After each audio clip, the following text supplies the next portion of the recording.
सुप्रभात बच्चों। आज की कक्षा में आप सभी का बहुत बहुत स्वागत है।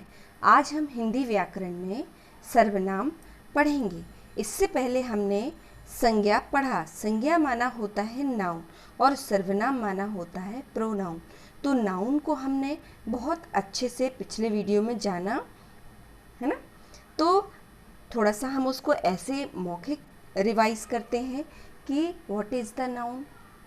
Noun is the name of any person, place और थिंग्स। और अगर हमने हिंदी में इसको समझे तो हिंदी में हमने पढ़ा था कि किसी व्यक्ति, वस्तु, स्थान, अवस्था, भाव या जाति के नामों को संज्ञा कहते हैं। माना आप अपने आँखों से जो भी चीज़ें देखते हैं उनको हम संज्ञा, उनको हम उनके नामों से जानते हैं। तो अब चूंकि इसमें लिखा है सर्वनाम में कि सर्वनाम माना प्रोनाउन जो होता है वो संज्ञा की जगह इस्तेमाल होने वाला शब्द है। अब संज्ञा जितनी होंगी उतने ही सर्वनाम होंगे, है ना। तो संज्ञा के कितने प्रकार होते हैं, ये प्रकार हमने अभी नहीं जाना था, लेकिन प्रकार भी वैसे ही बनते हैं। देखिए, किसी व्यक्ति यानी व्यक्तियों के नाम बताएगा, कोई भी व्यक्ति का नाम हो सकता है, वस्तुओं के नाम बताएगा, है ना, स्थान के नाम को बताएगा, अवस्था के नाम को बताएगा इत्यादि। तो जो भी आपको अलग अलग जगह के नाम, स्थान के नाम, व्यक्ति के नाम, वस्तु के नाम जो भी आपको दिख रहा है वो सब संज्ञा है। और संज्ञा शब्द की जगह उपयोग होने वाले शब्द सर्वनाम कहलाते हैं। अब बच्चों, आप लोगों के मन में आ रहा होगा कि संज्ञा शब्द फिर सर्वनाम शब्द, भाई ऐसा क्यों? आना भी चाहिए, ठीक है। जब संज्ञा शब्दों से काम हो रहा है तो फिर सर्वनाम की क्या ज़रूरत थी? तो ज़रूरत थी, ठीक है। और वो क्या ज़रूरत थी, इसे मैं आपको एक उदाहरण के माध्यम से समझाती हूँ। देखिए बच्चों, यहाँ पर अनुच्छेद का मतलब होता है पैराग्राफ। ये एक पैराग्राफ है और ये दूसरा पैराग्राफ है। ये सेम एक से ही है। एक में नाउन ही नाउन लिखा हुआ है और एक में नाउन की जगह प्रोनाउन लिखा हुआ है। चलिए, तो पहले हम पढ़ते हैं पहला पैराग्राफ। हिमांशु जब हिमांशु के घर पहुंचा तो, देखिए, हिमांशु जब हिमांशु के घर पहुंचा तो हिमांशु की मम्मी दरवाजे पर खड़ी थी। हिमांशु की मम्मी ने हिमांशु से कहा। हिमांशु के पापा हिमांशु को खोजने गए हैं। आप थोड़ा रुक जाइए और देखिए, क्या इस तरीके का आपने हिंदी में कुछ पढ़ा है कि एक ही व्यक्ति के बारे में हमको समझ में ही नहीं आ रहा है, या बहुत मुश्किल से हम समझ पा रहे हैं कि ये कहना क्या चाहता है, इसका अर्थ क्या है।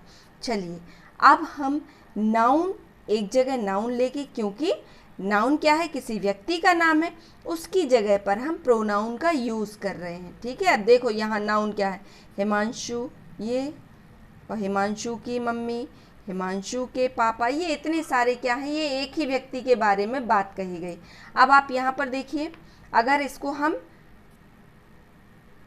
सर्वनाम के साथ लिखेंगे, देखिए जरा, हिमांशु जब अपने घर पहुंचा, यानी पहले पैराग्राफ में क्या था, हिमांशु जब हिमांशु के घर पहुंचा, यानी कैसा लग रहा है, ये ऐसा लग रहा है जैसे किसी और के बारे में बात कर रहे हो, ठीक है। तो अगर हम इसको सर्वनाम के साथ लिखेंगे तो हिमांशु जब अपने घर पहुंचा तो उसकी मम्मी, अगर यहाँ था हिमांशु की मम्मी तब भी हमको लगता कि किसी और की मम्मी, है ना। तो उसकी मम्मी दरवाजे पर खड़ी थी। उन्होंने उससे कहा, है ना, हिमांशु की मम्मी ने हिमांशु से कहा की जगह उन्होंने उससे कहा, तुम्हारे पापा तुम्हें खोजने गए हैं। ये थोड़ा हमको सारपूर्ण यानी अर्थपूर्ण लगा, ठीक है बच्चों। इसलिए हम संज्ञा की जगह सर्वनाम का यूज़ करते हैं। ऐसा नहीं है कि संज्ञा यूज़ यूज़फुल नहीं है।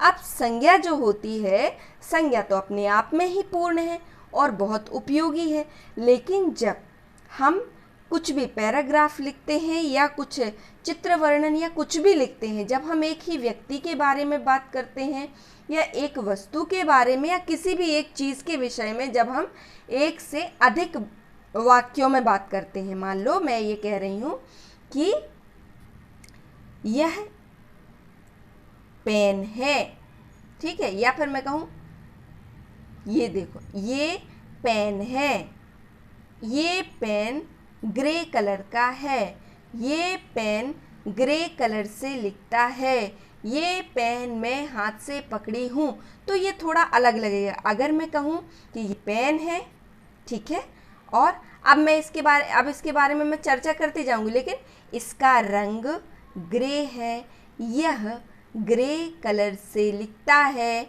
ये बहुत अच्छा है, इसका पीला ढक्कन है, ये मैं अच्छे से हाथ से पकड़ सकती हूँ। माना पेन की जगह मैं इसी के बारे में बात कर रही हूँ, लेकिन ये, यह, इसका, है ना, इत्यादि शब्दों का प्रयोग कर रही हूँ, माना सर्वनाम का प्रयोग कर रही हूँ, तो सुनने में भी अच्छा लग रहा है और हमको पता चल रहा है कि हम किसके विषय में बात कर रहे हैं। तो समझ में आया बच्चों आपको कि संज्ञा तो अपने आप में पूर्ण है, संज्ञा शब्द का एक अलग अर्थ है, लेकिन जब संज्ञा शब्द बार बार आता है ना, एक ही चीज़ के वर्णन में, तब हम वहाँ पर सर्वनाम का उपयोग करते हैं, ठीक है। अब हम फिर से एक बार परिभाषा को देखते हैं। परिभाषा माना डेफिनेशन। संज्ञा की जगह प्रयोग होने वाले शब्द सर्वनाम कहलाते हैं। तो जहाँ पर भी संज्ञा होगी और उसके विषय में एक से अधिक वाक्यों में बोला जाएगा, तो हम सर्वनाम का उपयोग करेंगे, ठीक है। तो हमने उदाहरण देखे थे कि उदाहरण होते हैं वह, यह, यहाँ, वहाँ, किससे, ठीक है। ये तो कम ही लिखा है मैंने। ये कैसे हम लिख सकते हैं? आई, यू, दे, शी, इट, मतलब इंग्लिश में आप इस तरीके से जानते हैं, तो ये हिंदी में हम कैसे जानेंगे? मैं, तुम, मेरा, तुम्हारा, हमारा, यह, उस, और वह, ये, इन, इत्यादि। तो ये हम इनका विस्तृत अध्ययन ऐसे हम बोल के लिखेंगे तो आपको लगेगा इतने सारे शब्द, लेकिन हम जैसे ही उनको वाक्यों में प्रयोग करेंगे तो आपको बहुत अच्छे से समझ में आएगा। लेकिन बच्चों, आप लोगों को भी एक काम करना है कि आप जब पुस्तक पढ़ते हैं तो आपको देखना है कि ये इस तरह के शब्द कहाँ कहाँ आते हैं। जहाँ पर भी आते हैं उसको आप पेंसिल से मार्क कीजिए और देखिए क्या उसके आगे संज्ञा का इस्तेमाल हुआ है, ठीक है।